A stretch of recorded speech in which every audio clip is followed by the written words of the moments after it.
Hey, it's Megan. Grab your coffee and let's have a combo. You've heard about intermittent fasting. Maybe you've tried it. Maybe your friend swears by it.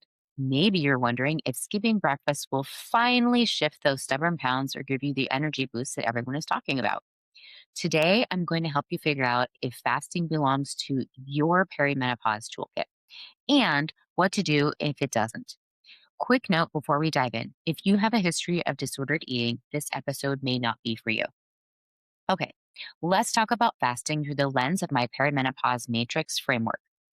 For those new here, the matrix has 6 pillars: fuel, move, recharge, regulate, connect, and clean. Today, we're focusing on where fasting fits or doesn't fit in your fuel strategy and how it impacts your regulate and recharge pillars. Because here's the thing, in perimenopause, nothing happens in isolation. Let me start with my own journey because it taught me everything about the stress cup and timing. Before entering grad school, fasting was all the rage. So obviously, I played around with it. My first bout was intermittent fasting. I ate between 11 a.m. and 6 p.m. I felt absolutely amazing for a while and then crashed hard. I didn't do any testing at the time, but knowing my body and how I felt, I think I really messed up my hormones. Here's what I didn't understand then that I understand now. I was working out 6 days a week, HIIT training, power yoga, group classes. I was going through a challenging time in my marriage. I had just started grad school. I was an insomniac. My stress cup was overflowing. And I added fasting on top of all of that. Looking back through my perimenopause matrix framework, I was ignoring my regulate pillar completely. My body interpreted fasting as one more emergency, not as a helpful tool. My second bout of fasting was a water fast, and I ended it with a sausage. Terrible idea. And my GI tract was not happy about that. Fatty solid food after 24 hours of nothing. Today, I generally eat from around 7:30 in the morning until about 6 p.m. at night. This works for me and my body and feels good. Why? Because my fuel strategy now prioritizes my recharge pillar. I eat to support my circadian rhythm and sleep, which matters more to me right now than the potential benefit of restricted eating window. That's a choice that I've made based on where I am in my life and what my body is telling me. So, what actually is fasting? There's no standard definition, but generally it describes restricting food in some way. The most common type that you'll hear about is intermittent fasting, a time restricted eating window like at 10 a.m. to 5 p.m. Many religions use intermittent fasting as part of their yearly rituals. There are also extended water fasts lasting 1 to several days and fasting mimicking diets developed by Valter Longo that involve a very low caloric intake over several days. But here's what matters. Why are you interested in fasting? Let's figure that out. Most people come to fasting for weight loss, but here's what matters more in perimenopause. Are you losing fat or muscle? Weight loss is the first thing that comes to mind, and this is where we need to get specific. When someone says weight loss, what they actually mean or should mean is fat loss. You do not, especially in perimenopause, want to be losing muscle. Your muscle is your metabolic engine. It's your glucose management pro. It is your longevity bestie. In my perimenopause matrix, muscle preservation is critical to both your move and fuel pillars. It takes months to put on a pound of muscle. Trust me, I have tracked, I have tried. It is work.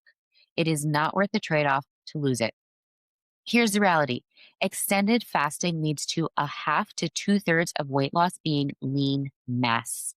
That's much higher than caloric restriction through GLP-1 usage or bariatric surgery, which causes about a third of the weight loss to be lean mass. Why does this matter? Because those interventions aren't magic. The main mechanism is forced caloric restriction. But extended fasted creates even more muscle loss in those approaches. So if you're fasting for weight loss, keep your protein steady is really important. And doing this with a resistance training routine is essential to maintaining muscle mass. The problem with fasting for weight loss: most people regain the weight after they resume their old dietary pattern. Now, some people use fasting differently as a way to maintain weight, not lose it. It's easier for many people to stick to an eating window rather than counting calories. This can be a great long term tool, but it's a lifestyle change. So slow and steady here, my friends. You can start by walking your eating window back by 30 minutes and seeing how that feels. You don't want to go from a 16-hour eating window to an 8-hour eating window overnight. Here's something important. A 10 to 12-hour overnight fast tends to be optimal for overall health. Think of this less as a fasting tool and more as a circadian rhythm tool, as in your organs need time to do their business. If you're always eating, they don't get a break.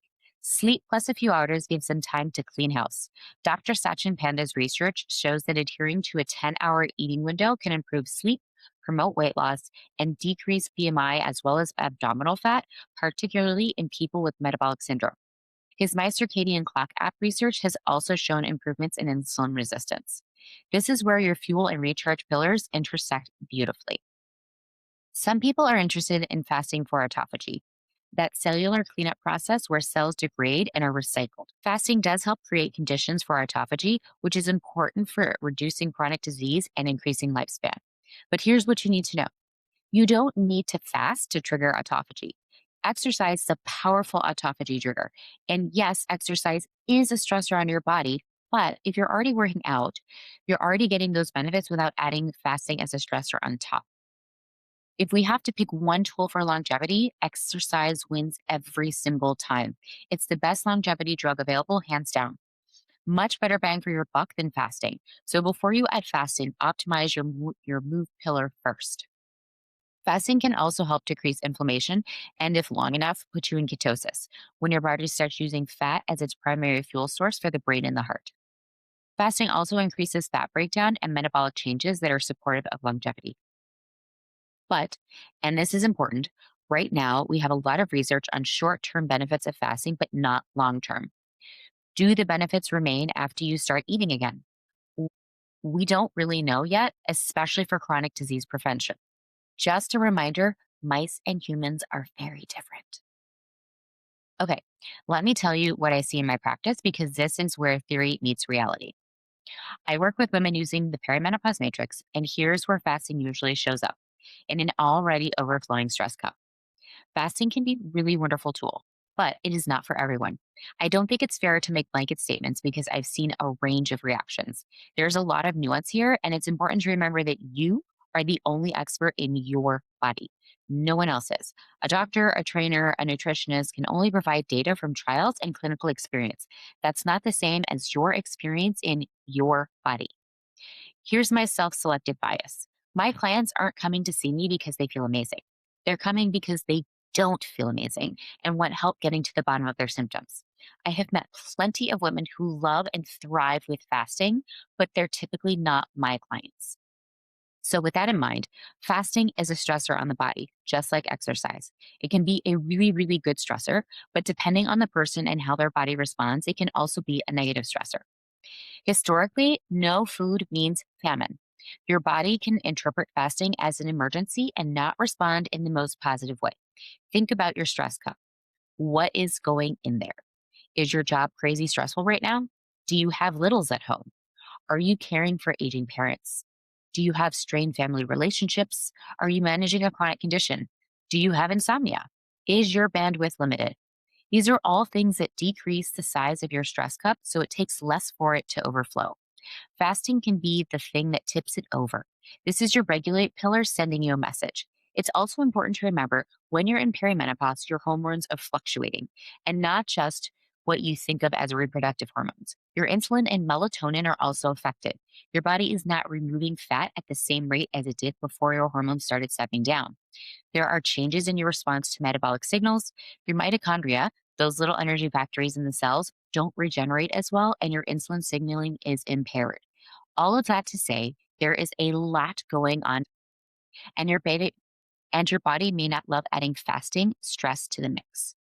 If the stress cup concept is clicking for you, it's probably clicking for a friend too.